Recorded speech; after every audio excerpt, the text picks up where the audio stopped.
rebuilt my old Edelbrock carburetor, and I wanted to show how I put a fresh tune on it.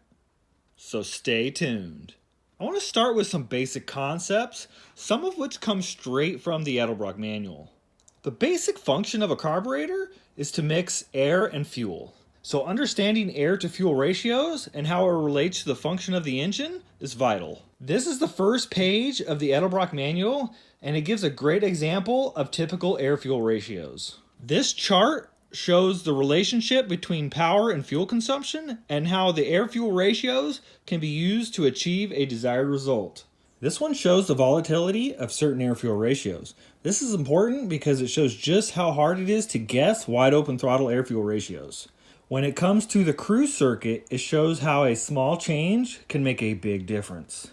Aside from some basic hand tools to change jets and rods, I'm going to need a couple gauges to determine any required changes. The most important one being a wideband O2 sensor.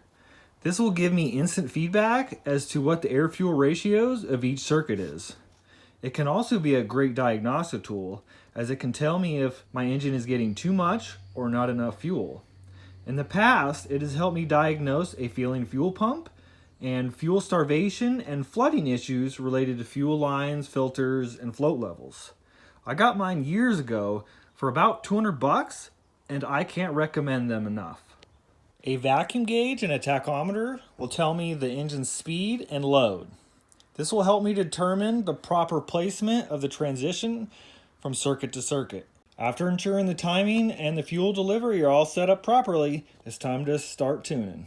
The first thing I'm going to do is determine what jets are needed. I do this by warming up the engine and going for some wide open poles.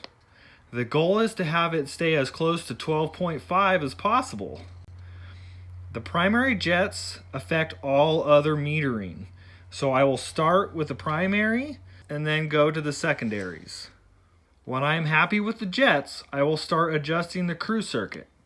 The type of vehicle will greatly affect the target air-fuel ratios.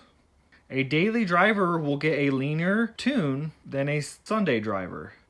For a daily driver, I will target 15.5. For the Sunday driver, I will target 15 or lower. The richer mixture will help smooth out the transition and make it more powerful throughout the load range, but it won't get as good of gas mileage.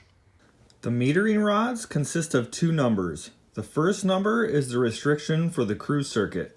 The second number is the restriction for the part throttle acceleration / transition. The smaller the number, the richer the mixture gets. The larger the number, the leaner the mixture gets. Like stated in the chart earlier, this area is very volatile, so many test drives will be needed if I am going for a lean strategy. If I encounter any surging, I will enrich the mixture. Next, I will determine when the enrichment happens and what springs are required.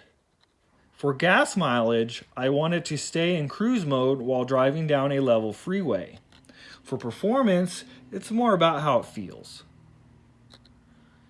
If at any time during tuning I encounter a lean stumble, I will increase the leverage on the accelerator pump.